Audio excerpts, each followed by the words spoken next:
Hey guys, it's Dave Dean here, and I'm just doing a review on the S9 Pro balanced DAC and amp by Hidizs. So let's get to the unboxing here.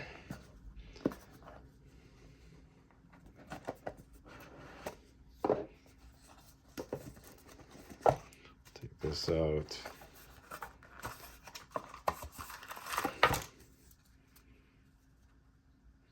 So basically this is just the manual, going through all the different options. This is your warranty card.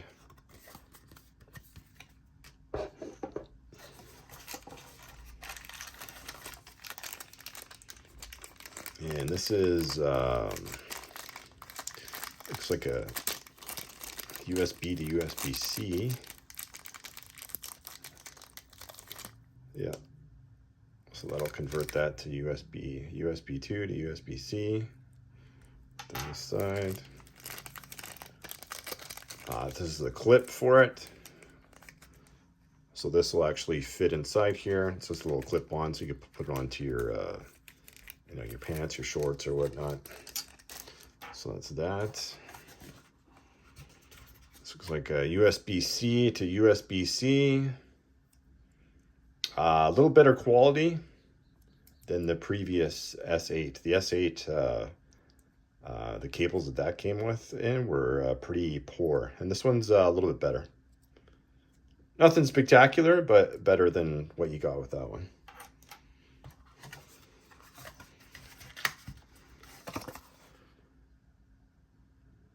And what's this? Some type of card that you can scan. Not sure exactly what that is, and then just another card inside there. Okay, so let's get to the actual unit here. This should just pop out.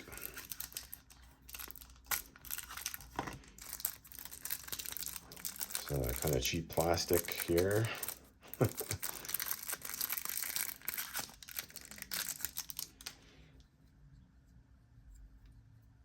I'll save the specs for at the end, but as you can see here, 32-bit, 768 hertz, DSD 512, the Hidizs S Pro balanced DAC amp dongle. It's like the Dongle DAC, right? And on here, you're going to get your standard, your 3.5 out, and then your 2.5 balanced. All right, and then your USB-C in. So nothing spectacular, right? This looks like just your regular Dongle DAC, right? And I'll go over the sound quality when we get into the car. So that's pretty much it, guys. This is this part of it, and now let's head into the car for the next part. All right, guys, we're in the car, and we have the Hidizs S9 Pro hooked up. I just have this like draped over my my mirror here so you guys can see it, better angle on it. So for this guy, I'll give you a little history. If you haven't watched my review on the Hidizs S8, go check that out. That was my first angry review. Had a little bit of fun with it, but it was my first angry review that I did on my channel, basically. So a little backstory on that. So I was actually searching for products to do reviews on, and I stumbled upon a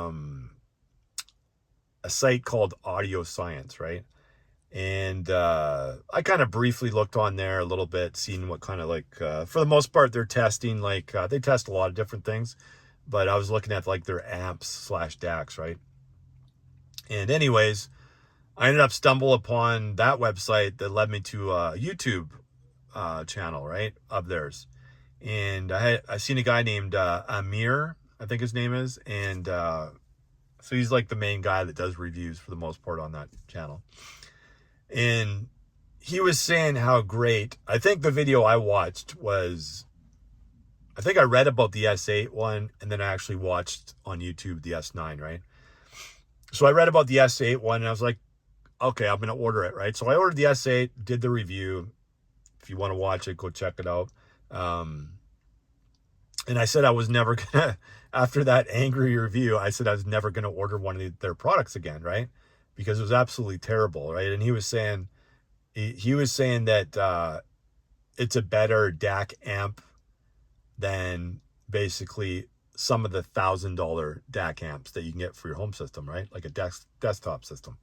And that's the reason why I ordered it. But anyways, go check that review out. That's kind of like a little bit of a backstory behind this manufacturer.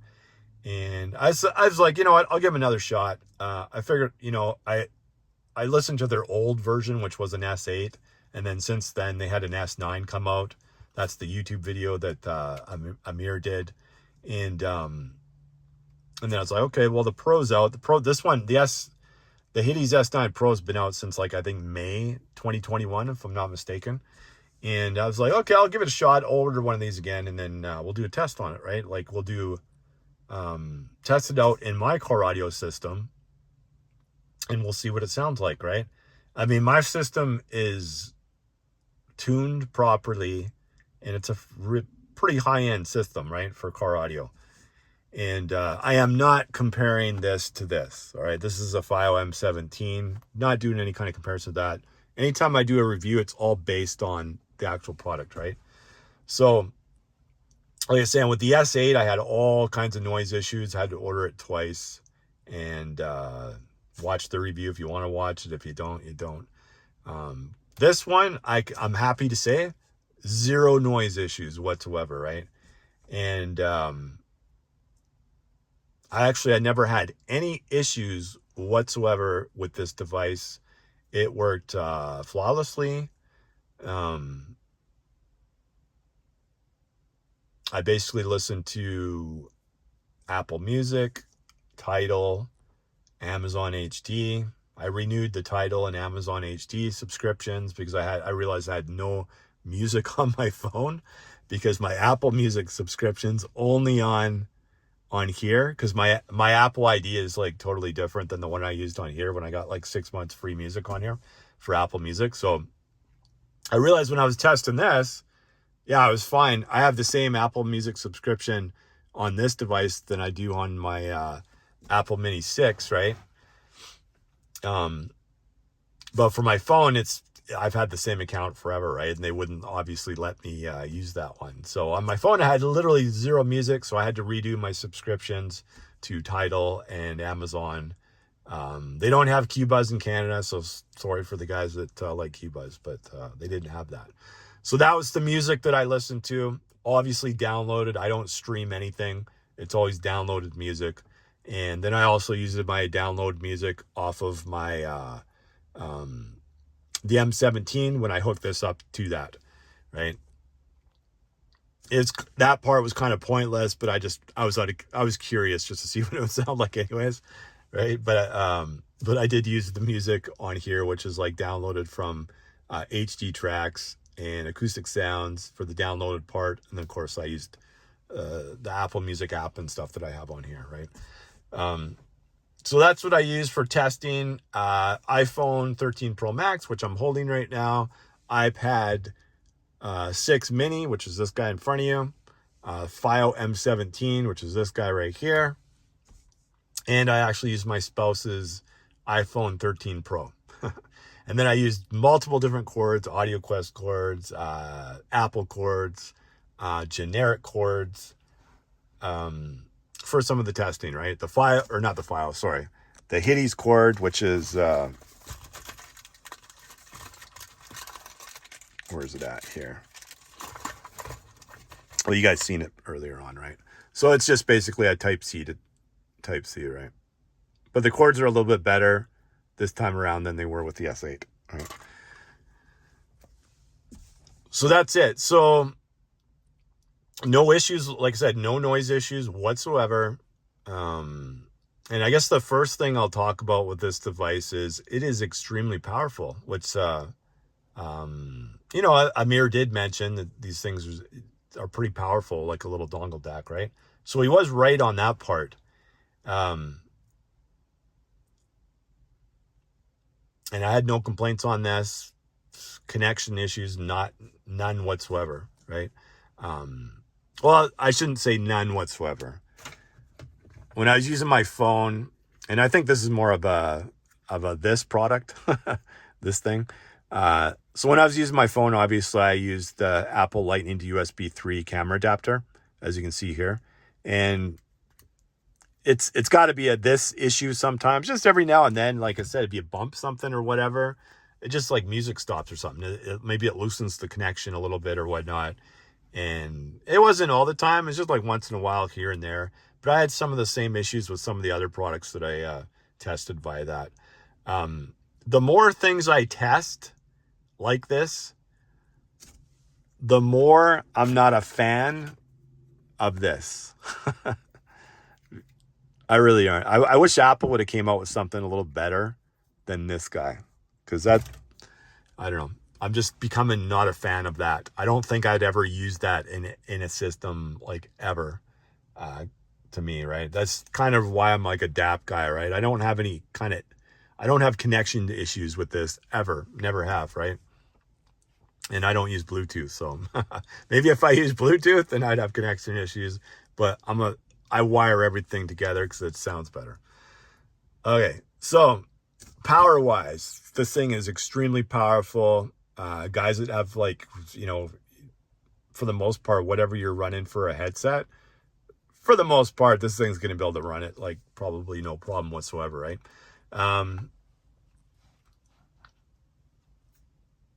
There's not much else to tell about this thing other than get into, like, the sound quality. You're like, Dave, should I use this in my car? Is it going to sound better than my phone? All right. That all depends on what you have in your car, right? For me, I have a Helix DSP Ultra, and obviously the DAC inside there and all the components that make it sound good are far superior than this guy, right? But it should be. That's $2,000. This is $159, right?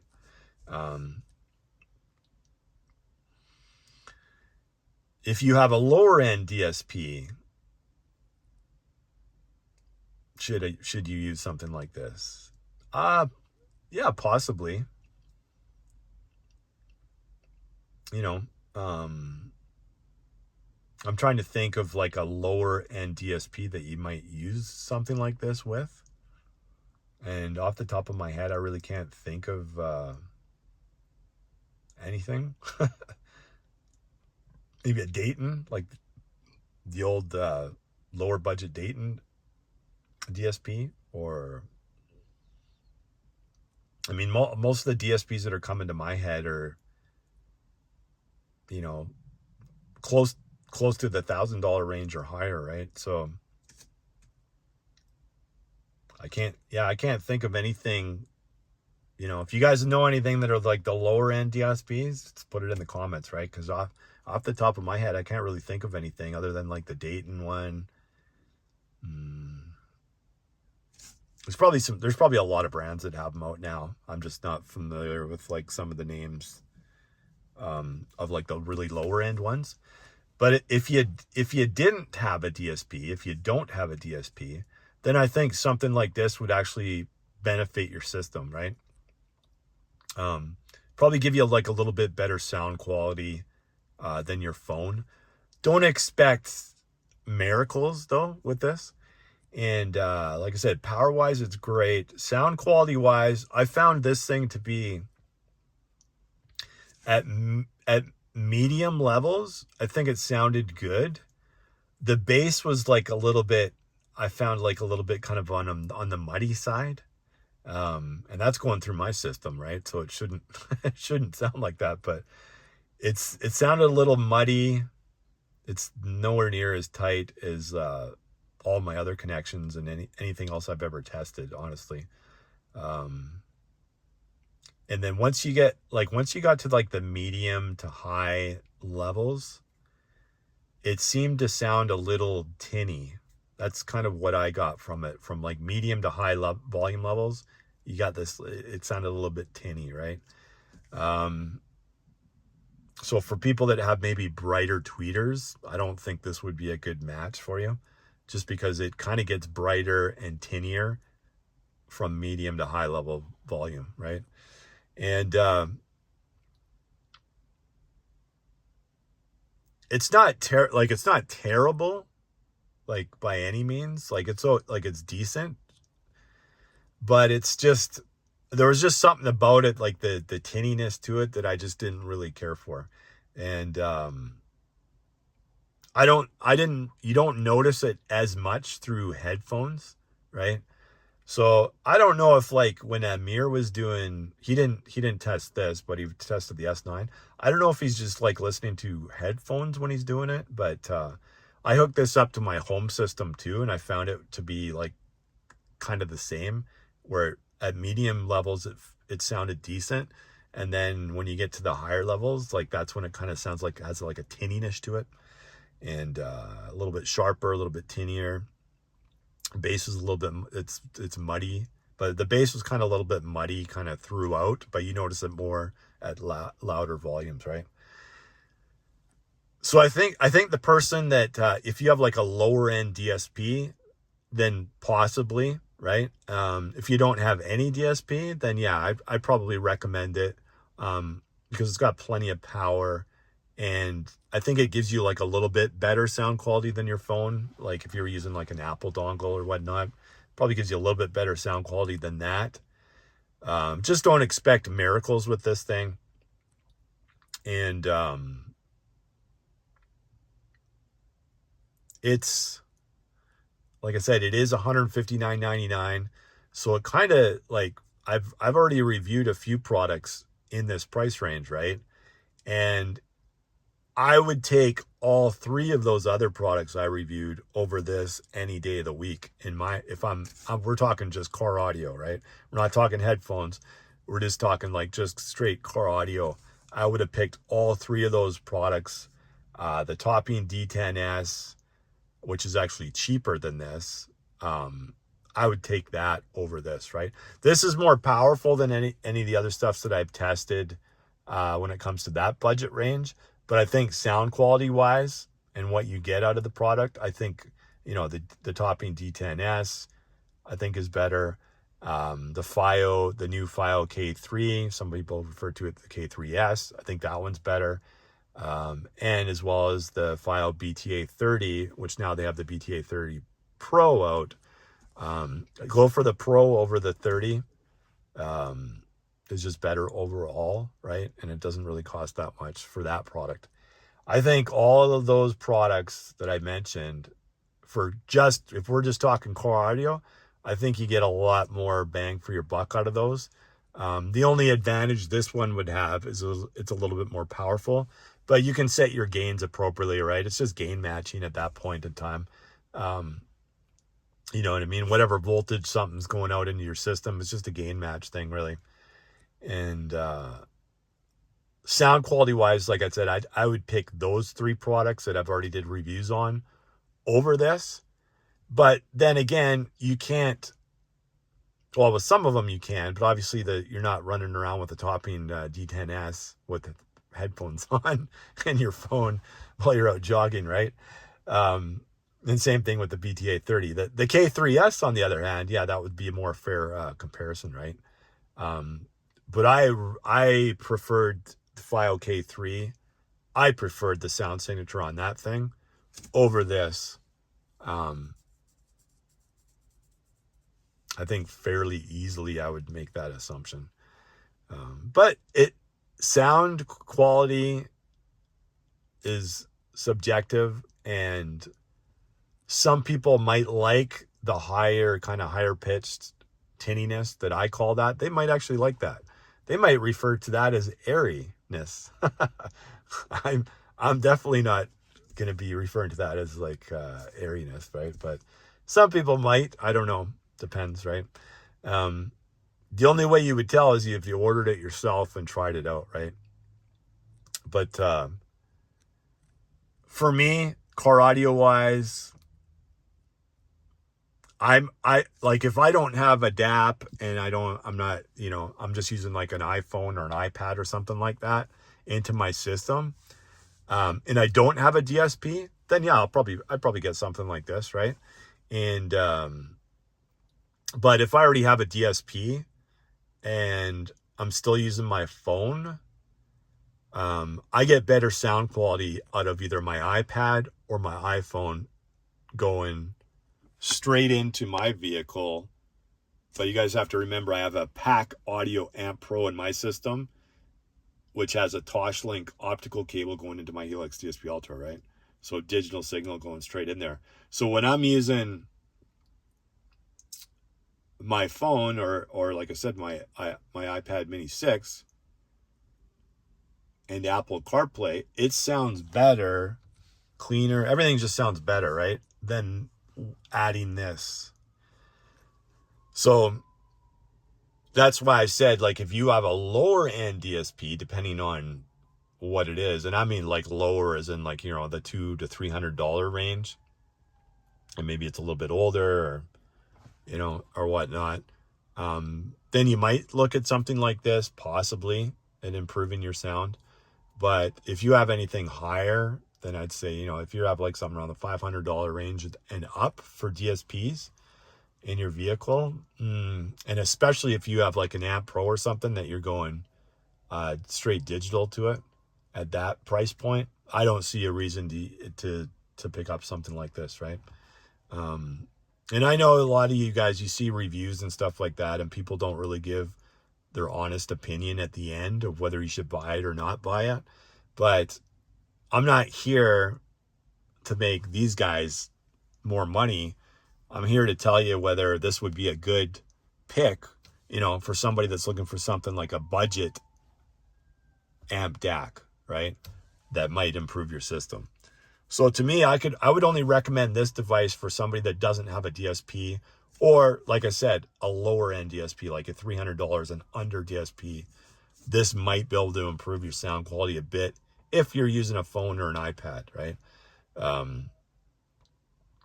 I'm not going to talk about DAPs, because pretty much all the DAPs that are out there these days are in a different price category, right? So I'm not even going to mention that. So to me, and obviously when they design this product, for the most part, they're gearing it towards, you know, like the students are listening to like headphones a lot. Guys are going for walks, jogs, going to the gym, that type of stuff. That it's a no-brainer for that. Like this is excellent for that. If you're just, but just then again, once again, you have to hook this up to like your phone or whatever, right? But I think, you know, for people that with iPhones especially that don't have,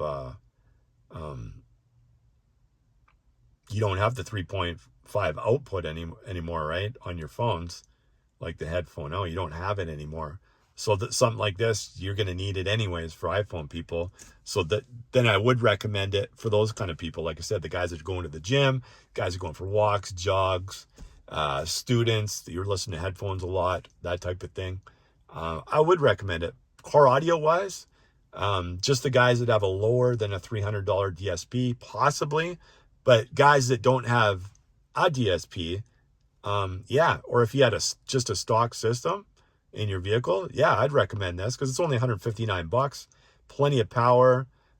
It's got a decent sound signature to it. It's not terrible, but to me, the bass was a little muddy and it was a little tinier on the high end, especially when you went past like mid volume, right? But that was in my system. It might be a little bit different in yours, right? So that's pretty much it. That's the people that I would recommend it to. Pretty much what I just said there. And far better unit than the S8. Like you couldn't, I don't think you can get anything worse than the S8 though, honestly. The ones I got, maybe I had ones that are just, you know, bad versions that, you know, Amazon, maybe they took them in from somebody else and then they just repackaged them and sent them to me or something. But this isn't like, if you go watch Amir's review on the S9 and he's just saying how amazing these things are. These aren't amazing. There's no wow factor here. You're not going to be wowed by this device at all, right? It's okay. It gives you a little bit better sound quality than your iPhone. But then in a car audio, it's a little different, right? Because it depends on what your setup is, whether you're going to benefit from something like this or not. But I kind of went over that, who would benefit it and who wouldn't, right? But there is definitely no wow factor here, right? I wasn't excited at all at any point in time when listening to this at all. It was just like basically doing it all for a review. That's pretty much, it wasn't a torture test or anything, but the S8 was a torture test, trying to listen to that and things like humming and hawing. And, you know, I thought sparks would be flying at any minute there listening to that. I thought the thing would like catch on fire. It sounded so bad, but this guy, yeah, I can't say anything bad about it, other than what I said, but for overall, it worked. You know, it actually worked. So I was pretty happy about that. But that's it, guys. That concludes my review on the Hidizs. That's how you even pronounce it. S9 Pro. All right. See you on the next one.